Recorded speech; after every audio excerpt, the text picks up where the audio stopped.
Welcome to this week's edition of the Pete Mezzetti Show. I'm Pete Mezzetti. My guest this evening is Joe Delong, who's the Executive Director of CCM. Joe, welcome. Pete, thanks for having me. Hey, buddy, back. how are you? Good to see you. It's been a while. It's great to be back in studio. I know. Last time we did this through Zoom, and that was no fun.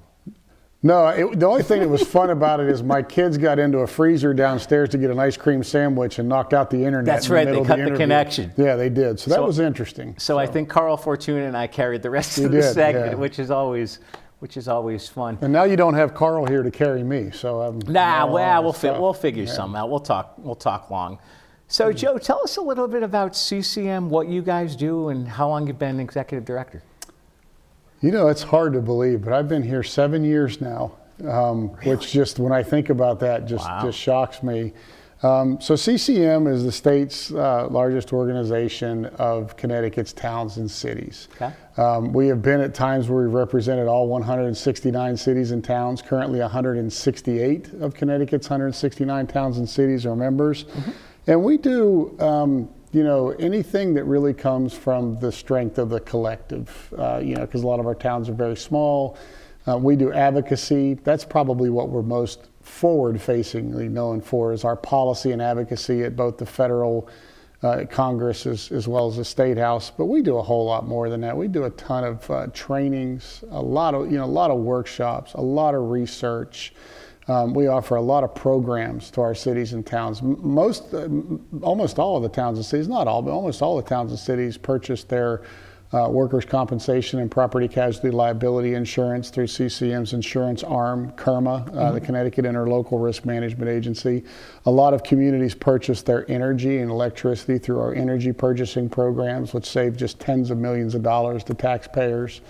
Oh, man. We're just a little bit of anything where we can help a community where they have a need, and we have the resources. We step in and do the research and things that are done to make sure that they can either A, deliver the best services to their residents as possible, or B, that we can help deliver the most cost-effective services to them to keep their communities running. Absolutely. Now, you guys probably work pretty closely with the Connecticut State Legislature. Tell us about that. Depends on how you define closely. All right. We certainly, sometimes more closely than others. Now we really, and I'm joking. Yeah, absolutely. We really consider our municipal government and our state government to be partners in governing. Mm-hmm. And that's really what we strive for. That's what we try to advocate for at the State House, is to understand their goals and objectives for the state as a whole, but how those goals and objectives actually work at the local level, because we believe that government works best when it's in the hands of the people and it's at the most local level of government. We think a bottom-up form of government works better than a top-down form of government. And so we do work closely with members of the General Assembly. A lot of times it's, in opposition to things that maybe they're trying to do for the right reasons, but not necessarily understanding the outcomes and how those can impact our communities. And we also work with them in ways where they're trying to do things and we completely support it. And we, figure out the best way to roll it out or to implement it or make it impact the greatest amount of people. And so, it's really interesting when you look at CCM and you look at the nature of politics today, because we are really like the last man standing in terms of bipartisanship. Right. You have it at Washington, D.C., it's all partisan. Yeah. It's just almost a straight divide. And people will say, oh, it's always been that way. No, it hasn't. It used to be you could do things like confirming Supreme Court justices, and sometimes it might be 100% because they would just look at their qualifications. Yeah. Now those things almost fall completely on party lines. That started to trickle down and get into our state houses, where things have become very partisan at the state house level, although in Connecticut there are areas where our General Assembly still comes together in a bipartisan way. They are certainly more defined by the things that divide them now than the things that bring them together. Where within our organization, representing the towns and cities all across Connecticut, we have Democrats, Republicans, independents, town managers, everything across the board. Yeah. And we bring them all together, and most of our positions, I would say 99% of the positions that we take, are taken in unanimity with our membership. Right. There are some areas where our membership gets a little divided, and we'll still have a position that maybe some don't agree with. But in those cases, it's more like a 90-10 or an 85-15 percentage. Yep. You'd never really see CCM taking a position on something where our membership is divided 51% to 49%. Yeah, right. We just back off because we're really about the collective. We know that our strength is in getting people to work together in a bipartisan way, because there's this old saying, Pete, but it really holds true. There's not a Democrat way or a Republican way to fill a pothole. No, of course. Pothole just has to be filled. Exactly. You know? So we're really unique in that way, and I'm proud of that we're one of the last political type of organizations that still, when you're in the room with our elected officials, for the most part, you couldn't tell which ones are Democrats or which ones are Republicans. They're all working toward the same goals. Exactly, and I know in the town that I live in, we actually have a town manager form of government, and somebody said the other day, they were talking about the budget or something, and they're like, how come the town manager isn't out there talking in front of the public and talking to the media? And I'm like, because we also have a town council. And I'm like, that's the job of the chairman of the town council. The town manager is there to do a job. Yeah, to be a professional town manager, right, not an elected official. And exactly. There is a difference. You know, interestingly enough, right, that is the most popular form of government now in the United States. Not in Connecticut and not in New England. New England's very different, you know, in a lot of ways. Yeah. But across this country, the town manager form of government is by far the most popular form of government now that exists. Really? I didn't know that. Yeah, it's unique. It's not that way here. Right. You know, and that's for a whole other set of reasons, you know, and we're very much, you know, committed to our history here, and you know, you still have a lot of town meeting forms of government here, and town referendum forms of government. And, you know, the Connecticut's forms of government really were developed a lot through churches. Yep. You know, it's a little bit different. But again, across the rest of the country, it's not as heavy mayor council anymore. Now the number one form of government in this nation is the town manager form of government. Yeah. I actually, my mom back in the 80s and 90s was on the Board of Selectmen in the town of Clinton. Okay. And so I grew up, and I was son of an elected official from 1987 till a couple of years ago when she retired. I remember being, as far as like the Board of Selectmen side of things, being in like budget hearings and budget workshops where it was only the Board of Selectmen, and for the members of the public, it was me and the local newspaper reporter. That nobody else. Nobody else. That's it. It's like, boy, you talk about the local newspaper reporters covering you know, town meetings and boards of selectmen and all that. That's becoming a real struggle. And absolutely. And it's terrifying. Absolutely. It really is. When we start losing that, and we are losing it, that is a real disservice to the public to not have local reporters. They're so important. I got to tell you, Pete, one of these days you're going to have to take me around Clinton. Clinton's a member. Yeah. And I like the town of Clinton. I've obviously been there. It's a great town. It is. But the problem is, most of the time when I'm driving by Clinton, I try to avoid it because my wife is with me, and you have this thing called the outlets. And so, you know, I'm always afraid to drive too much through Clinton because ultimately the car always gets steered toward the outlets, and you know, that's always very expensive for me when that happens. Whatever you do, when you go up to the outlets, make sure you walk into the Lindt chocolate store. Oh, no, I don't need to do that. So, my mom works for Lindt. Oh, okay. Well, I'll do it for your mom. Yeah, you know, I'll do it. Maybe I'll buy it as a gift for somebody. See, that's the problem. I can't leave this stuff alone. Mom works for Lindt. So, Joe, we're going to talk about a whole bunch of other things tonight. But one of the things I want to talk about, we just talked about local newspapers for a second. There is a Senate bill up in the legislature, I believe it's Bill 278, supporting public access TV. Yes. Can we maybe talk about public access TV, and as far as you being Joe Delong from CCM, how important it is? Listen, it's so important, not just for Joe Delong at CCM, but for all of the people out there who need to have access to real, unbiased, unfiltered content. Right. And, you know, I think the easiest way for me to make that point, Pete, without getting into Fox News versus MSNBC, is to just to really, because people have strong opinions of who's right, who's wrong, who's whatever. Is just to point out that these other so-called media companies, and I call them so-called media companies, because when they get into lawsuits, what is their number one defense? Their number one defense that they all put up universally now is, we're not a news organization, we're an entertainment company. Now think about it, that's their defense. Okay. That's their defense. Every time that a CNN or a Fox or an MSNBC or any of those organizations that we think are delivering us the news, okay?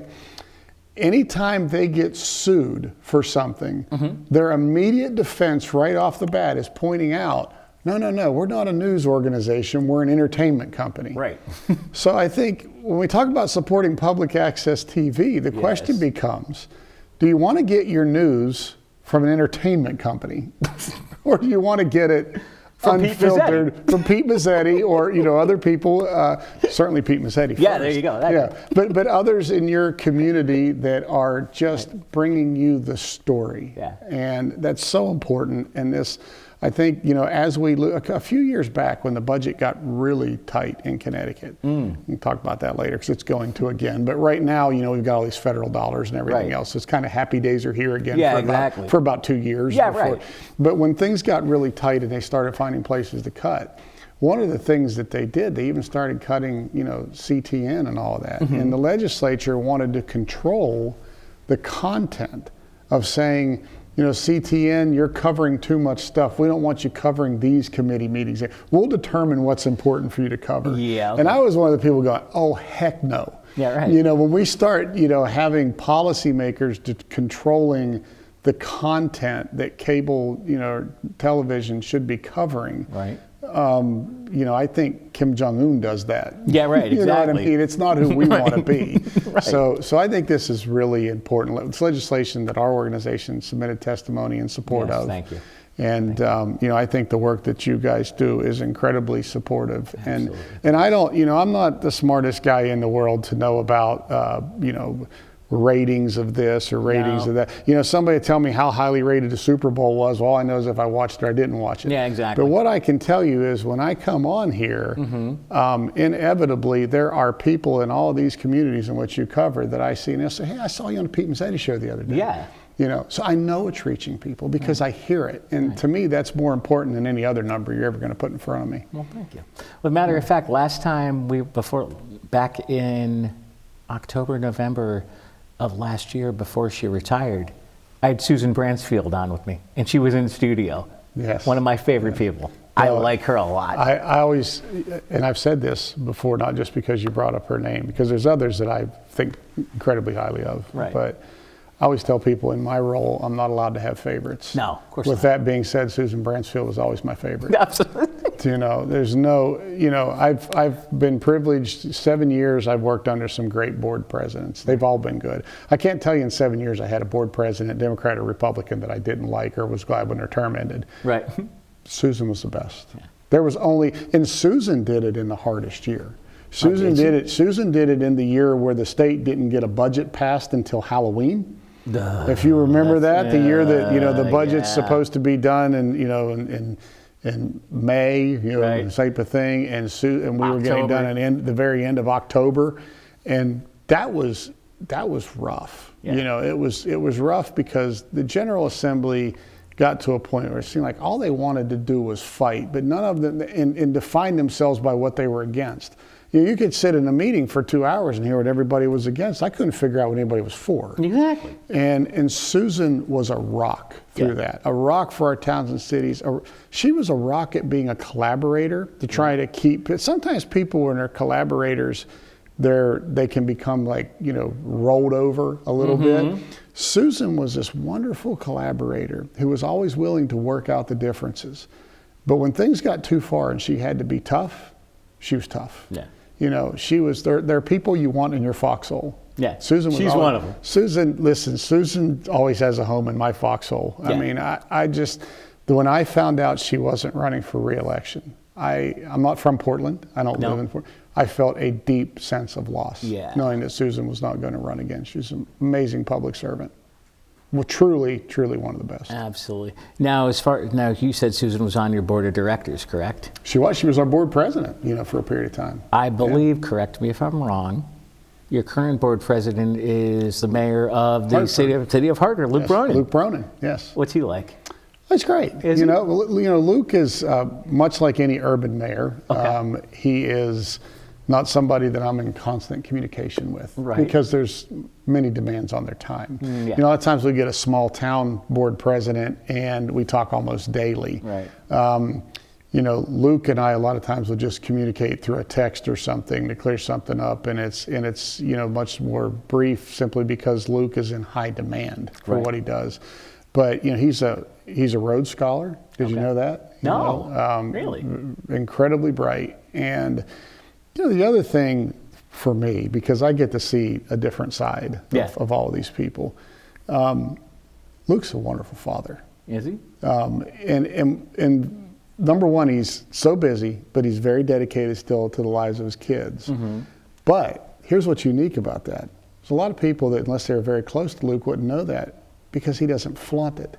Right. He's out there, and a lot of times in politics, you'll see people always pictures with their wife and their kids, or their husband and their kids, and smiling family. Kids are doing this, and they're putting out on social media, hey, we're all going as a family to this. And they put their Luke's protective of his family. Absolutely. You know what I mean? He's this great father who he serves the community, but he doesn't flaunt all the things he does with his kids, because he's protective of his kids, because he's a great dad. Yeah. And so that, if anything, that's the thing that I'll take away, that I respect of him the most, is I see the person, and he's a genuinely good person. Speaking of generally good people and unique people, one of the members that you have on your board of directors happens to be the old Saybrook First Selectman. Speaking of unique characters. Yes. An attorney. We should probably talk about him too. If we don't mention him, we're both going to get in trouble. Yeah, well, he's an attorney. I don't know, he doesn't practice law anymore, because that's right. But he brings such a. And who would that be, by the way? Carl Fortuna. There you go. Carl Fortuna, one of the truly bright minds of local elected officials. Absolutely. Like I said, last time I was on and we did this remotely and my internet went out. That's right. I wasn't like, oh my gosh, we're on this interview and my internet went out and we lost it. I was like, oh, I'm on there with Carl. Carl's got this covered. Pete and Carl. I like to come on the rest of the segment. I prefer to be on here as his sidekick anyway. You know what I mean? So absolutely. Yeah, but Carl's just a great guy. He's a great friend of yours. He is. Very active member of our board.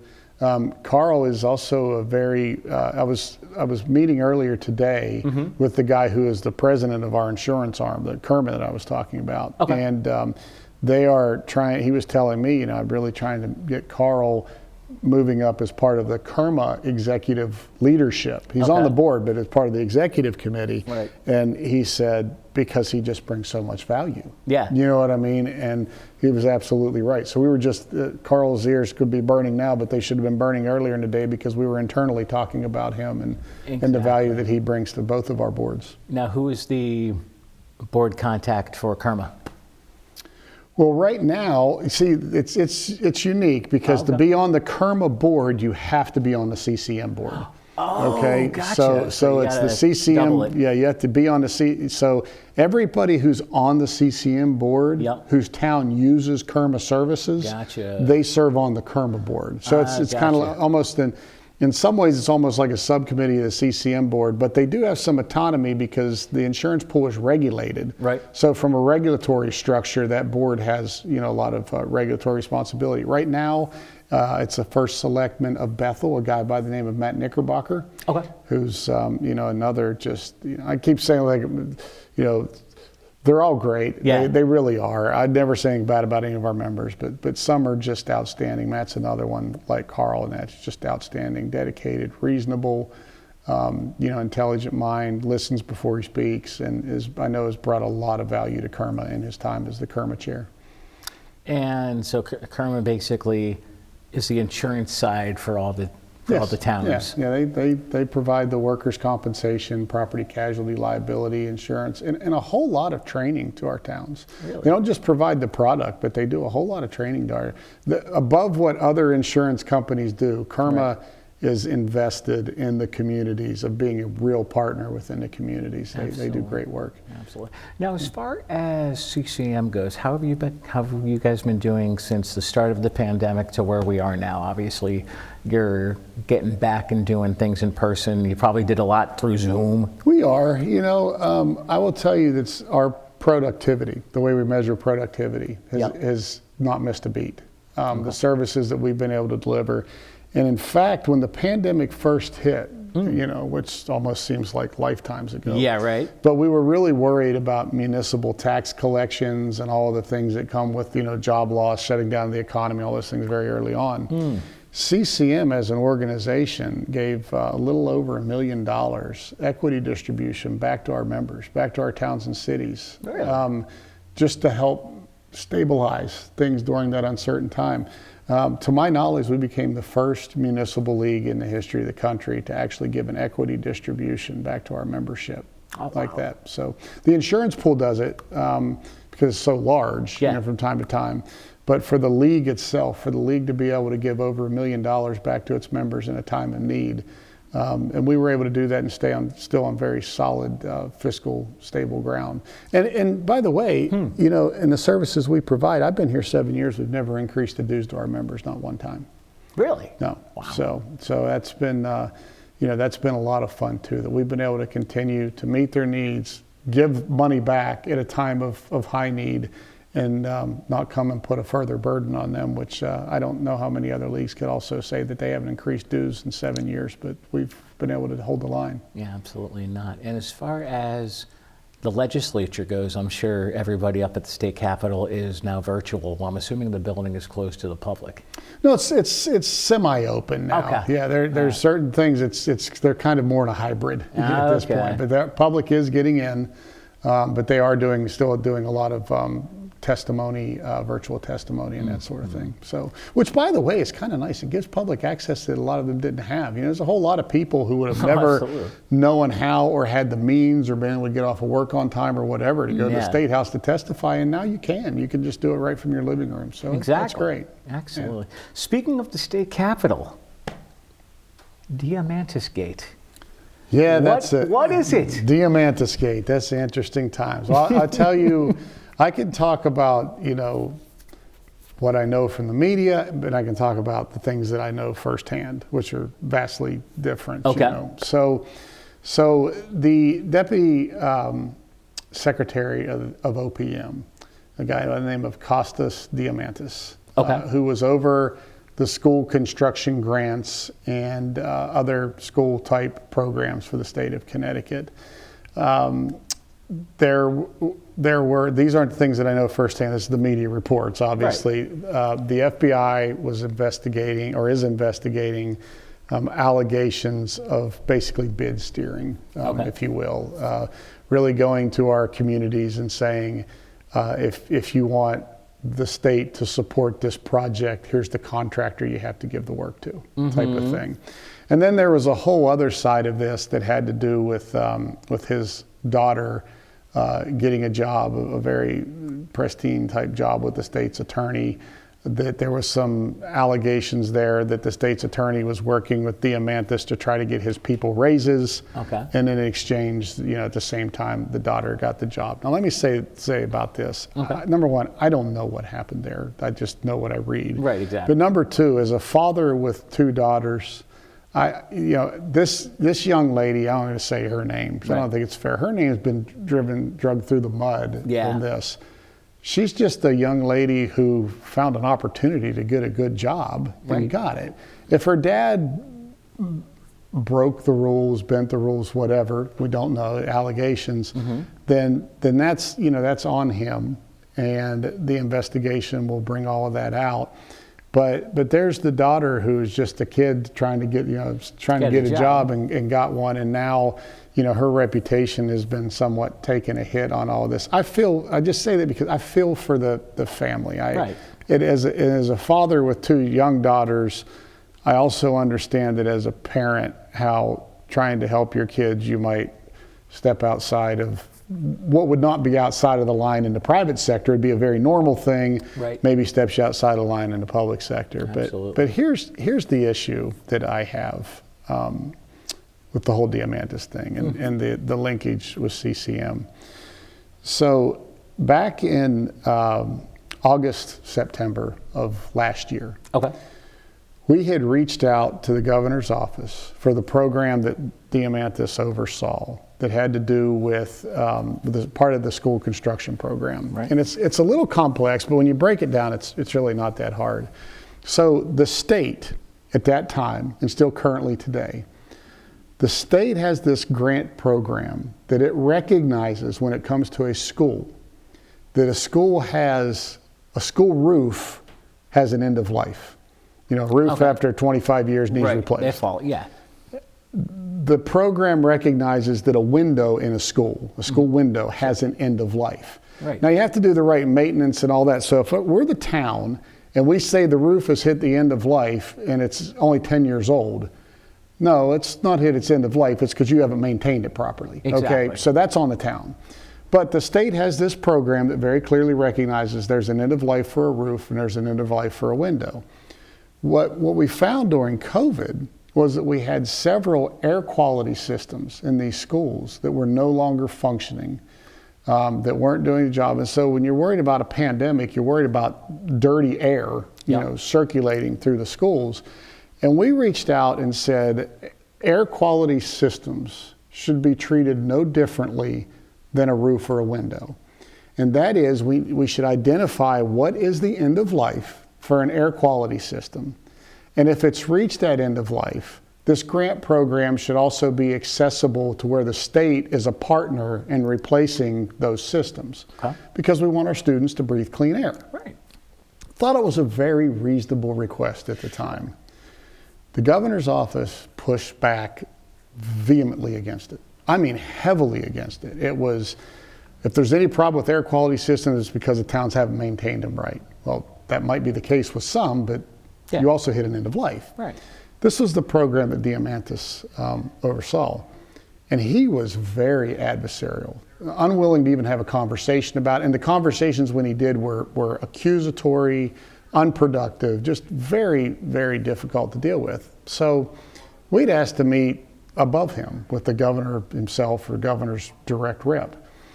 And the governor's rep met with myself and a town manager. I think this is probably early on in September. Okay. And sat down, had a conversation with us about it. And ultimately what came out of that discussion was, I'll go back and talk to Costas and see if he'll change his mind, but he has the governor's full backing and support. It's ultimately his decision. I'd never heard that before. Right. That was really interesting to have this marker put down where we're trying to meet with the governor's office about this person, and the governor's office representative telling us, well, I'll go back and talk to this person, but if they don't change their mind, you're out of luck.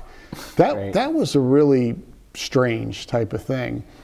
And then, a few weeks later, because we continued to press the issue, we even put together a coalition with teachers unions and parents groups to really heighten this issue that air quality in schools was important, particularly in a pandemic, and we needed to all be working together on it. And so NPR asked me to come on and discuss the issue with a representative from the governor's office and why they weren't moving on it. Well, when I get on NPR, it's essentially a debate with Costas Diamantis. So the governor's office sent Costas in to essentially argue with us on the issue and dress us down and say how wrong we were and how they had this great program and shame on us, and really just to try to quiet us down.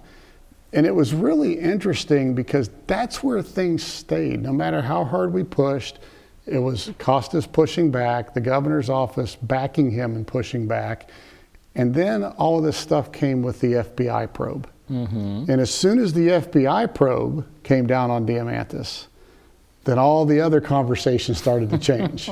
It was like, now he doesn't have our unequivocal full backing. And, and just a week or so ago, the governor did a press conference announcing that he was putting $90 million in his budget proposal for air quality in schools. So it went from we're not going to do it, we're not going to do it, it's all up to DeMantis, he's in full control, to a big press conference saying, hey, look, here's $90 million to do this wonderful thing. Oh, good. But what was really unfortunate that wasn't part of that press conference was at the same time, essentially the same time, the same period of time, that they had completely changed their position on the air quality in schools and decided to fund it. They were going behind the scenes and going to communities who had done on other projects exactly what DeMantis had told them to do, and told those communities, hey, that money that he promised you to do this project, we're not going to fund it any longer because we're not backing him. He should have never promised you this. Right. Well, the absurdity of that was he had their full backing. It was very clear that he had their full backing. We were given that message very directly. And so towns did what they were directed to do by DeMantis, got things in their budgets, got projects underway. And at the same time, the state flipped it. So essentially, the state flipped two positions.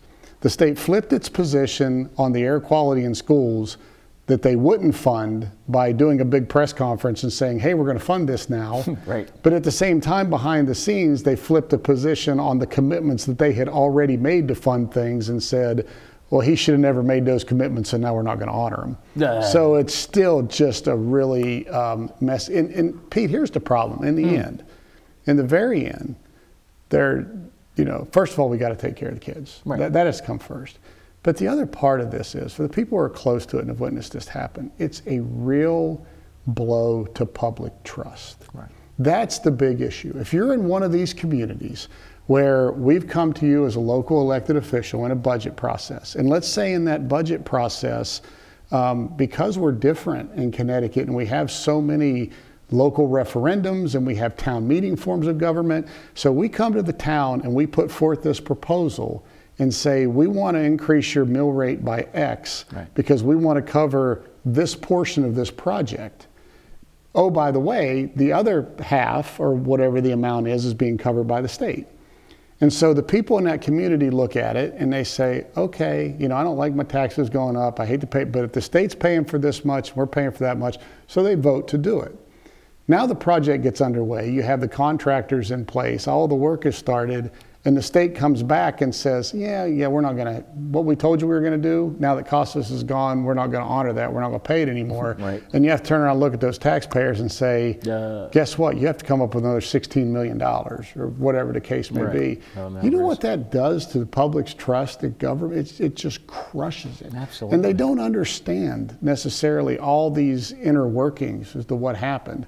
But what they do understand is they were misled. Absolutely. And it takes a long time to repair that. And so that's to me is one of the most unfortunate things about this, is how it's really done things to damage the public's trust on opposite ends of the spectrum. Absolutely. Joe, would you mind sticking around for another segment? Be glad to. All right, we'll be right back. Information is power, especially in times of uncertainty. In the age of 24/7 breaking news headlines, viral tweets, and social media rumors, we all need to take extra steps to verify information before accepting and sharing what we read online. Whether inaccurate information is purposely posted to deceive or defraud individuals, or shared unknowingly by people who believe it's true, misinformation can be dangerous. Is there a vaccine? Are certain blood types immune? Are additional stimulus checks coming?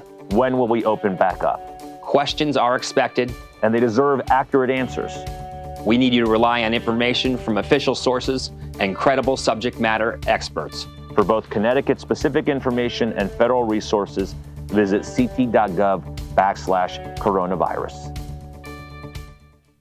Community TV, your neighborhood TV. Publicly funded and a reliable partner for cable companies nationwide. It provides transparent coverage of local and state government, education, and public programming. A digital town green that can be watched anywhere, anytime, and on any device. Watch us on today's high-tech distribution methods. Community TV in Connecticut. Local, unfiltered, reliable, and yours. Welcome back to this week's edition of the Pete Mezzetti Show. I'm Pete Mezzetti, sitting here with Joe Delong, who's the Executive Director of CCM. Welcome back, my friend. Thank you. That was short, sweet, to the point. Good conversation. Good conversation. So let's open this conversation about the state capitol, the budget. But one of the other things that I want to talk about, we were talking about budgets in the first segment in the legislature. I believe the governor and taxes. I believe the governor wants to do something about the motor vehicle. Is it the motor vehicle tax? The governor has a proposal to cap the motor vehicle tax. Okay. Which, I think is a nice step in the right direction. Okay. At least as terms of a laudable goal, it's a nice step in the right direction. And we're supportive of it. We're supportive of anything that helps provide that level of relief. The concern is it sustainable? And, we've been in this cycle before, because here's what's interesting, Pete, which a lot of people don't know. This isn't a new proposal. This is something that essentially was already passed and already on the books. It just didn't happen because the state didn't fund it. So what happened back in, I hate to get my dates wrong, but I believe it was in 2015, right when I got here. And the state passed a bill. It was actually Senate Bill 1. Okay. And it was a bill that increased the sales tax. Nobody likes to hear that. No. But it created what was called the Municipal Revenue Sharing Account. Sure. All right. That sounds great until it gets referred to by its acronym, which was MRSA. Yeah. I always said first thing, never name a governmental program after a communicable disease. Yeah, this doesn't, exactly. Doesn't bode well. But, absolutely not. But anyways, so the idea was the state was going to increase the sales tax by this 1%, put it in this municipal revenue sharing account, and then that money was going to go out to towns and cities. Yeah. And the mill rate on cars, the car taxes were going to be capped and were going to be lowered. All this was done before. What happened is the sales tax went up. State collected the money. Came time to divert the money to the towns and the cities, and the state said, oh, wait a minute, we got a bunch of holes in our own budget and other priorities we have to cover. So what they would do is they would sweep the municipal revenue sharing account, never send it to where it was supposed to go. Oh, good. And then send it into other areas and within the state budget. And so the program, and then they would go back to the towns and say, well, we're going to give you a waiver this year to not lower that car tax. We're going to give you a waiver this year not to lower that car tax. What this is basically bringing that back, but saying, hey, we have a little bit of money right now. Right. Number one, it's an election year. Right. So there's have a little more money in election year anyway. But but they honestly do have a little bit more money. Mm-hmm. So you would look at it and say, okay, it's great. We're finally going to fund this program that makes sense, that we all agreed to. But here's the challenge. We have a little money, not because we've solved any of our state's problems. No. We have a little money because the federal government, because of COVID, has sent a ton of money to the states. That's the first part. Right. The second part is, as we know, over the last couple of years, the stock market has had amazing returns. And those stock market returns have really increased the state of Connecticut's capital gains collection, because we're actually a pretty dependent state on capital gains. Right. So we've had really high capital gains revenues. Sure. So the combination of the capital gains money and the federal funding has given us this bubble. This nice little bubble, this nice little bubble in an election year where you can kind of go and talk about some tax cuts and do some things and make people feel really good, and we're heading in the right direction. And by the way, I'm not dismissing those things, because it is important that we do that. But it's also important that we do it through a lens that we don't just turn around in 2 years and say, oh my gosh, now we're broke. Now we can't fund the car tax thing anymore. So now either one of two things has to happen. The car tax either goes back up, or we continue to hold it flat, but we don't reimburse the towns. So now everybody else's property taxes on their homes are going to go up, that type of thing. So the state at some point, and it's not going to be now, because it's not going to be when times are good, even though that's when it should be. But the state has got to do really systemic reforms to our unfunded liabilities in order to put us on a fiscally sustainable path, not just on these bubbles, you know, and that's to me is the biggest concern right now. Is we are acting in some ways like, oh, happy days are here again, or Absolutely. our problems are solved, or we're on this great path. Let me tell you something about the path we're on, to be brutally honest. Okay. Yes, our economy is growing, coming out of the COVID recession, but it's actually growing at a slower rate than the rest of the country. Right. That's just a statistical fact. When did that last happen? What happened coming out of the last recession? Connecticut still has not recovered all of the jobs that we lost back in the 07, 08 recession. Yeah. Okay, we still haven't recovered all of those jobs lost. And if you look at how we recovered out of the 07, 08 recession, we did recover. Right. We just recovered at a rate slower than the rest of the country. If you look at the trend of how we recovered coming out of 07, 08, Yeah. it almost mirrors the trend of how we're recovering out of COVID. Right. So it feels good in the short term, but in the long term, it doesn't project very positively. And that's something that policymakers probably aren't real keen to grapple with in an election year, if they even know it. Like a lot of them may not even know it. But it's coming. I mean, it's coming around the corner. We're not in this great position that we're in a really good spot right now. Right. But if we don't do the right things with that money to invest appropriately within our future, you and I are going to be sitting here in 2025 and we're going to be talking about budget cuts. Yeah. We're going to be talking about tax increases. We're going to be talking about all the programs that are getting here. The same things that we were talking about a couple years ago, because nothing's really any different except for the high capital gains in the federal funds. Absolutely. So. Hey, speaking of people and other things that we got to talk about, before I forget, we got to do a shout out, you and I, because rumor. Always glad to do a shout. Absolutely. Rumor has it that CCM does a podcast called Municipal Voices. Yes, the Municipal Voice. Let's talk about the Municipal Voice. Yeah, so the Municipal Voice is a every other week podcast where we essentially, we try to rotate it. Also, sometimes I got to get on these guys because they'll forget to rotate it. Just like we do here, we start to get real heavily into this policy and all that exactly. stuff. And so we'll have the podcast, and a lot of times we're real heavy on the policy side. And my vision for the podcast when we created it, I want to do the policy work and how it affects local governments. Right. But I also want to just tell the local story about, you know, the Little League team that went to the Little League World Series from Connecticut community. We really want to tell just this. Connecticut is so awesome. It's got so many great stories, so many great places to visit. I've been here 7 years. It's a small state. I'm still learning something every week, or a place I didn't know existed, or a place to eat that I didn't know existed, or you know, one of our tourist attractions, things like that. So the idea of the Municipal Voice is to really have the important policy discussions like we were, you know, just having on here, but also to break that up and tell the Connecticut story about what makes our towns and cities so special, what makes our community special. And that's really the role of the podcast. Now, where can the podcast be heard? You know what? Just go on to I don't know, Pete. It's heard everywhere. You know, it's on Spotify. Yeah. It's on it's on all of those. See, here's rumor has it it's also on WNHH. Yeah, WNHH in New Haven. Here's the problem. You're talking to. I'm an old dog, so I'm still trying to figure out what a podcast even is. God. You know what I mean? But I'll tell you what though. I'll make you feel a little bit better. It's on WNHH 102.3.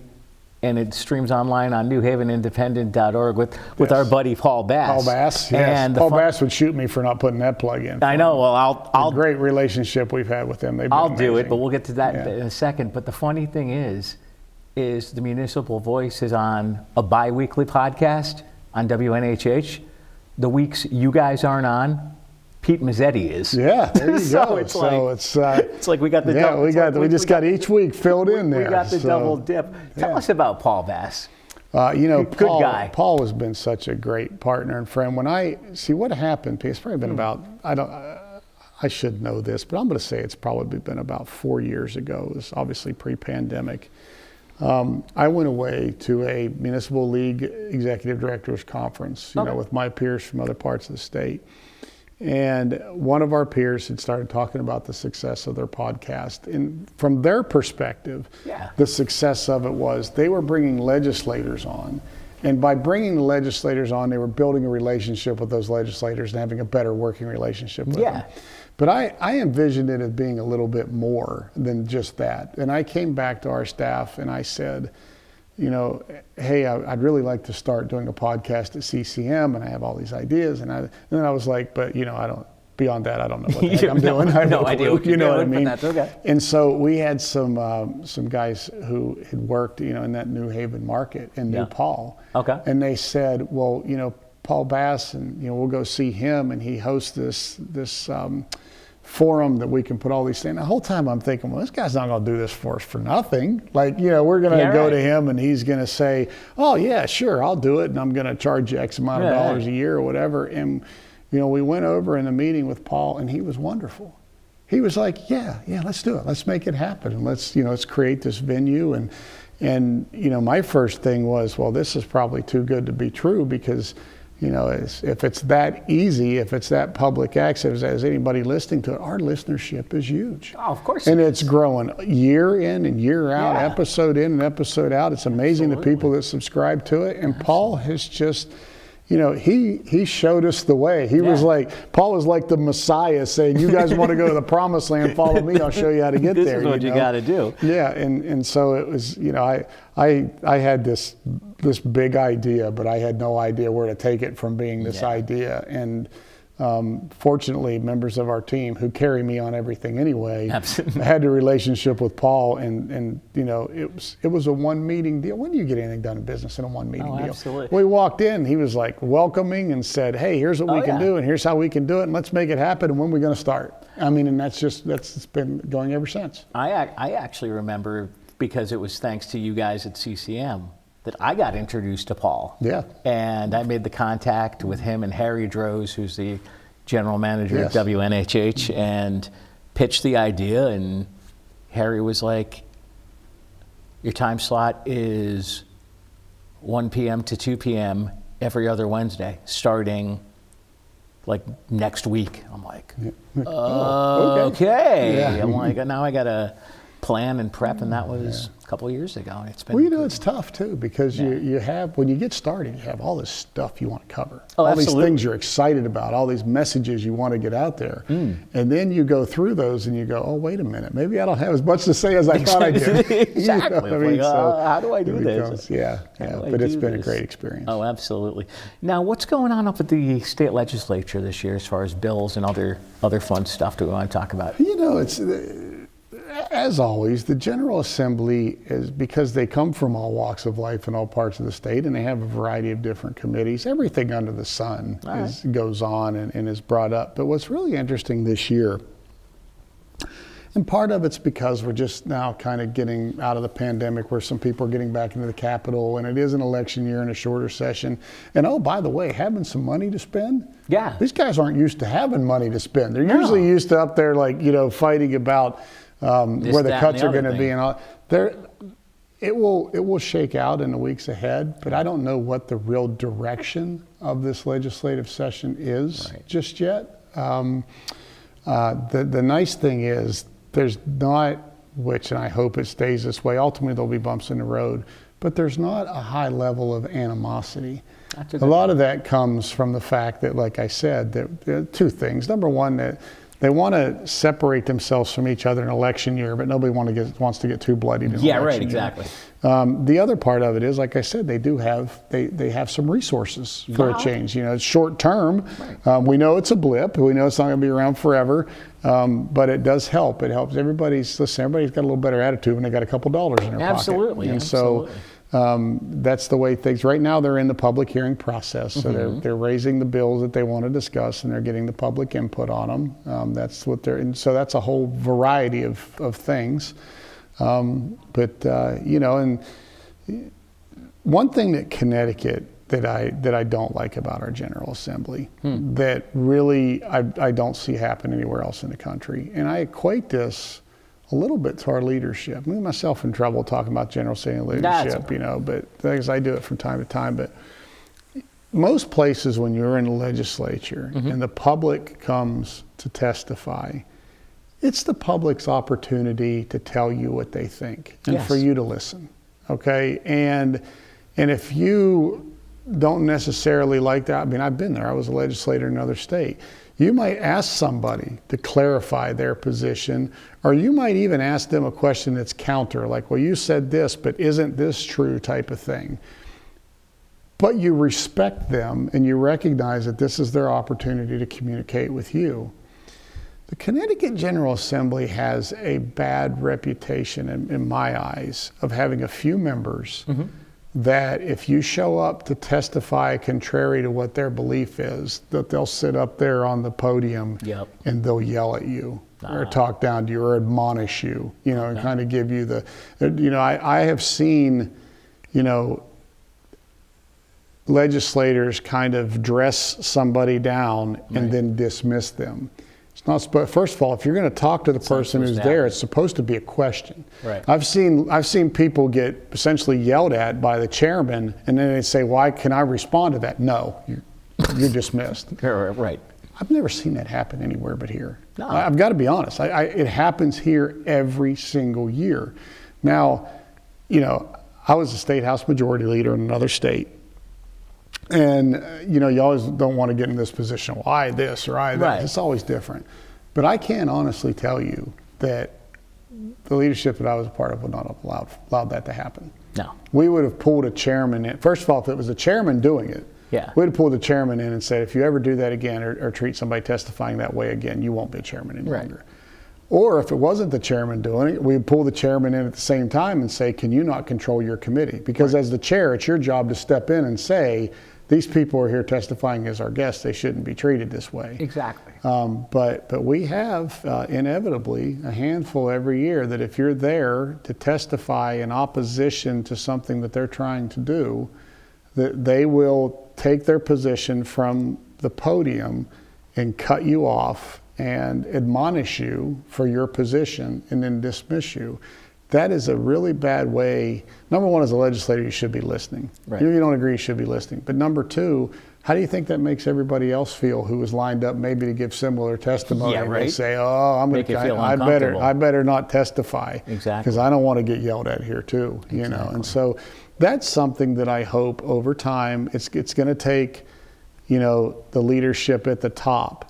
But I hope at some point in time, the leaders at the top of the General Assembly will say, we're not going to conduct business this way anymore. Because that's the one thing, I can say a lot of good things about these folks and the time that they give and the work that they do. Absolutely. But that's the one thing that happens every year that I find very disappointing. We got a little bit more time left, but before I forget, there is a Senate bill about public access up at the state capitol. Let's talk about how important you think public access is. Well, it's so very important. I think obviously this long program, we hit on this a little bit earlier. And if anybody's been with us the whole time, thank you. That's awesome. Thank you. Exactly. Exactly. But it's just so incredibly important to the public trust to have, number one, to have local news. Yeah. And number two, to have that unbiased public access to what is going on. So, and I think you shared earlier that we have this issue now with a lot of things that we think are news, and somebody sues them for something they report, and the very first thing that they say is, well, we're not a news station, we're an entertainment company. Right. And how many times do you think of, whether it's a CNN or a Fox News or an MSNBC or any of these, Newsmax, any of them, how many times do you think of them? And you might know that, okay, this one's to the right or this one's to the left or whatever. Right. But how many times do you say to yourself, what I'm watching is entertainment, it's not news? Right. You don't think they're a tabloid, right. But essentially they say in their legal defense, that's what we are. Exactly. And so that's why it's so important that we have that unbiased local access for people to have, the ability to get the facts that they need and hear the things that are important to their communities. Cool. Well, Joe Delong from CCM, thanks for some time, and we'll see you again soon. Yes, sir. It's a pleasure. Thanks, Joe. Thank you. On behalf of Joe Delong, I'm Pete Mezzetti. Thanks again, and we'll see you next time.